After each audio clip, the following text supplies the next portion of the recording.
समीक ऋषि के निकट पहुंचा। राजा भूख प्यास से व्याकुल था। संगी साथी छूट गए, बिल्कुल अकेला था। तो भयभीत भी हुआ कि मेरे सचिव कहां गए, चाकर अनुचर कहां गए, मेरे दास दासी कहां हैं।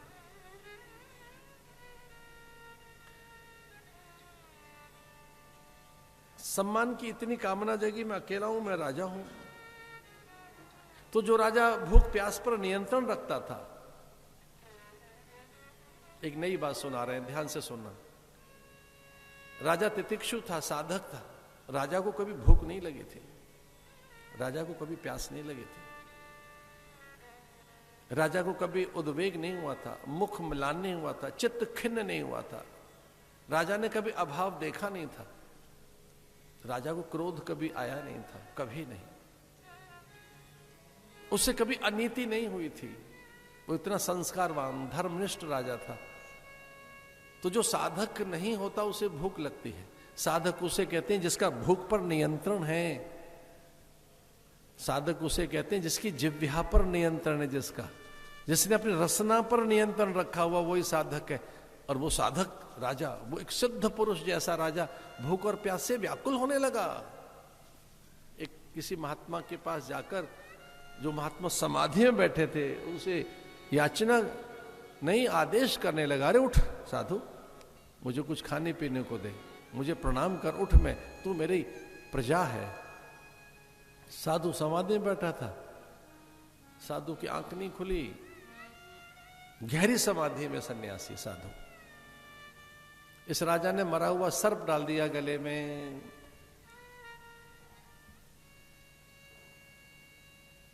कलयुग का इतना प्रभाव।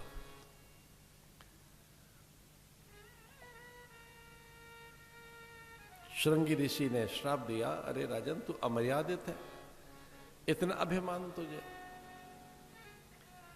तो जैसा बड़े लोग करते हैं वैसा ही प्रजा करेगी, इसे मैं तुझे श्रापित करता हूं। इति लंघित मर्यादम तक्षक सप्तमे हनि।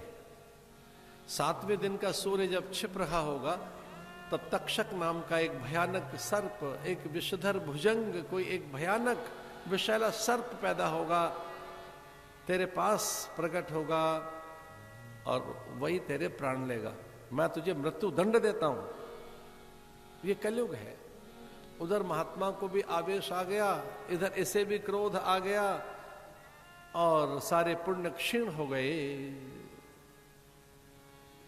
लेकिन इसको हम पुण्य क्षीण कहना नहीं मानेंगे, ये भागवत के आगमन के संकेत हैं।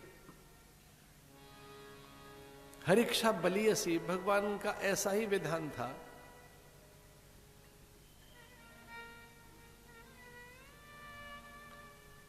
निस्तेज हो गई काया श्राप के साथ ही।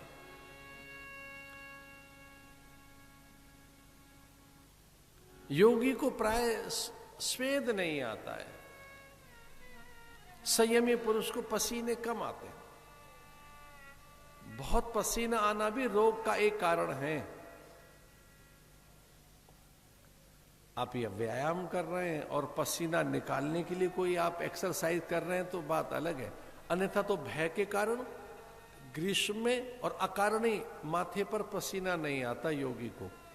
श्वेद का आना भय के कारण है, रोग के कारण है। ये एक अच्छी बात भी है, लेकिन भय के कारण श्वेद का आना, हाथ गीले हो जाना, आपके श्वसन तंत्र में व्यतिक्रम हो जाए, आपकी लंबी लंबी सांस लेते रहें, ये भय के कारण होता है। और साधक को भय नहीं सताता। किन को भय रहता है? तो ये भी ध्यान से सुनने की बात है। भय उनके जीवन में है जहां भगवान का विस्मरण है। जो भगवान को भूले बैठे हैं उनके जीवन में भय है। इष्ट की निकटता का अनुभव करोगे, इष्ट के साथ एकाकार रहोगे, तो भय कभी नहीं रहेगा। भयभीत वो होता है जो इष्ट से दूर है। और एक सच्ची घटना मुझे याद आती है। भारत के एक बहुत बड़े व्यक्ति, हम उनका नाम नहीं लेंगे, वो तो गोपनीयता है, किसी बड़े आदमी का नाम कैसे ले सकते। पर भारत के बहुत बड़े एक व्यक्ति ने मुझसे पूछा था एक बार कि महाराज पहले ऐसा नहीं होता था, आजकल थोड़ा डर लगने लगा है, थोड़ा डर जाता है मन। बड़ा साहस करके आपसे प्रश्न किया है। आप हमारे गुरु हैं, अपने मन की बात केवल आपसे कर सकते हैं, पत्नी से नहीं की, माता पिता से नहीं की, अन्यों से तो ये बात कैसे कहें। आजकल डर लगता है, थोड़ा डर लगने लगा है। तो ये जो डर जाता है मन, उसके कारण बहुत दुर्बल हो जाता हूं, अच्छे निर्णय नहीं हो पाते। एक भीतर दुर्बलता अनुभव कर रहा हूं डर के कारण। भय बहुत सताता है कभी कभी। तो एक तो उसका कारण बताइए और निवारण बताइए। तो हमने कहा इसका कारण निवारण दोनों पता है हमें। कारण क्या है? हमने कहा भय इसलिए सताता है कि आप अपने भगवान से दूर चले गए, इष्ट का विस्मरण हो गया है। निवारण ये कि उसे अपने साथ अनुभव करो, वो दूर है नहीं।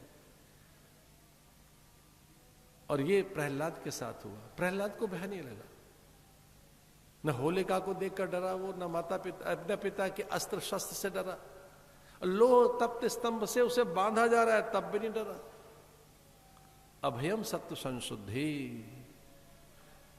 जो अभयता है यही साधना का फल है। अभयता, जो फियर है ये चला जाएगा आपका। और फियर भी कई तरीके के, एक नोन है, एक अननोन फियर है। ये उनको रहता है जो गुरु की निष्ठा और आश्रय में नहीं है, जो भगवान की सन्निधि में नहीं है, जिनको मंत्र का विस्मरण हो गया है, जिनका साधन छूट गया है, जिनकी साधना में गतिरोध आ गया है, उनको भय रहता है। राजा भयभीत हो गया,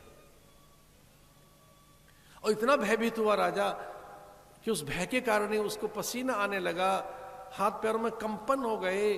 वो घर लौटा तो पत्नी ने देखा कि राजा से कोई अपराध हो गया। अब वो रूप नहीं है राजा का, वो अब उसमें आभा नहीं रही है, वो तेज नहीं रहा, उसका तेजो वलय नष्ट हो गया। तेजो वलय करते औरा, औरा को हम तेजो वलय कह सकते हैं। तेजो वलय जो एक औरा था वो पूरा ही पूरा क्रैश हो गया। औरा नहीं रहा राजा में, एक दैवत्व तो चला गया, उसका बड़प्पन चला गया राजा का। जैसे हम कोई पाप कर्म करते हैं हमारा बड़प्पन चला जाता है, दैवत्व तो चला जाता है। अपकर्म, पाप कर्म, दुष्कर्म हमारे तेजो वलय को नष्ट कर देते हैं।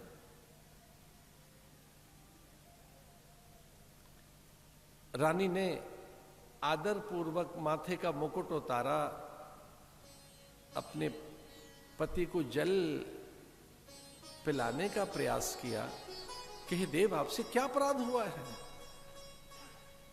और उसने कहा कि कली ने मुझे ठग लिया, मेरी मति हरण कर ली कलयुग ने। एक साधु का अपमान करके लौटा हूं, भारी अपमान किया एक साधु का, ये ठीक नहीं किया है।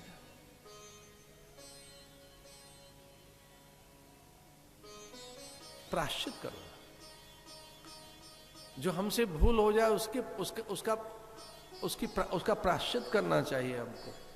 जीवन में दो बातें, एक है प्रायश्चित, दूसरा पश्चाताप।